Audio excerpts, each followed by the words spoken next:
Hi, I'm Dr. Bertice Berry, and I want to tell you a story. Now, if this is not your first day of hearing me tell a story, you know there's a big old difference. I have braids.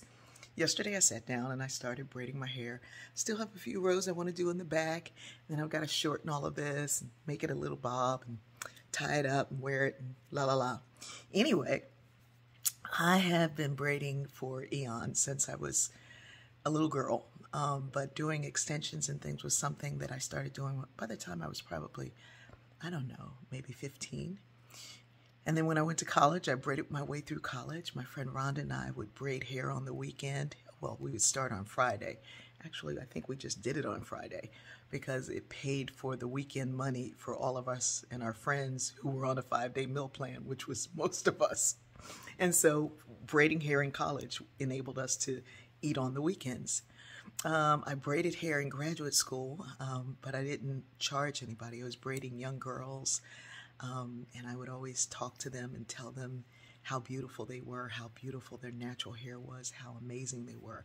By then I was wearing dreadlocks, so I wasn't doing braids, but I would braid and talk to those young women, and all of them have become amazing people. And I don't think it's because of my braiding, but I think it's because I started planting a seed of how incredible they were, and their family members and community members watered those seeds.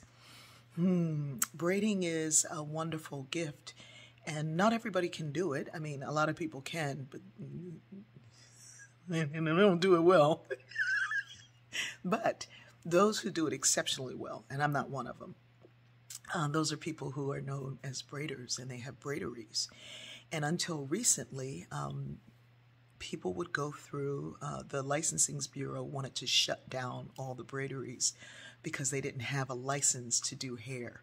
Now, to get a license to do hair, you have to be a chemist, a scientist, an artist. You have to know geometry. You have to do all of these things to add chemicals and things to the hair.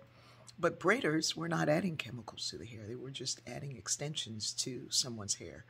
And so a lot of the braideries were shut down.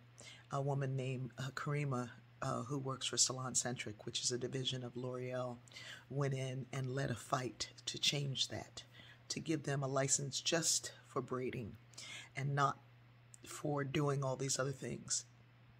It is amazing how something as beautiful and amazing as this is not respected by a lot of people until they think that they want their hair that way, until they think that they want to do something different and they want to be able to create a style that is a style that was created in Africa, obviously.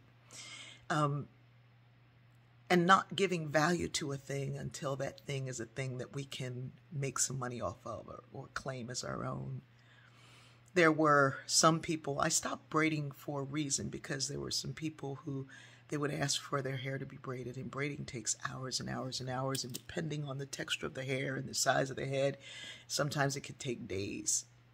And you braid these folks' hair, and I braided with love, and then they'd say, oh, it looks so good, and they decide to take their hair out because for some reason they thought those extensions were going to turn into their hair, and they would take them out. And then they'd come back and say, can you do it again? Can you put my braids back in? I'm like, first of all, you don't have no braids. And secondly, no. Because you didn't respect all the work that went into it.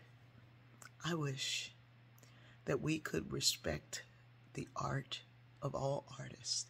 I think that we think that because something is an art to someone, that it is unskilled, that this is a gift that God gave them and that they don't have to spend hours honing that gift or dollars to improve it.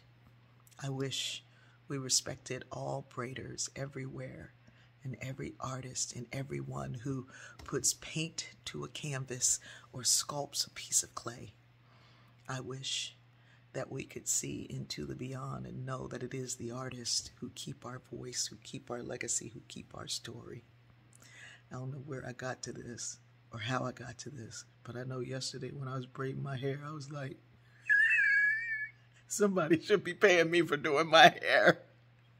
I love you.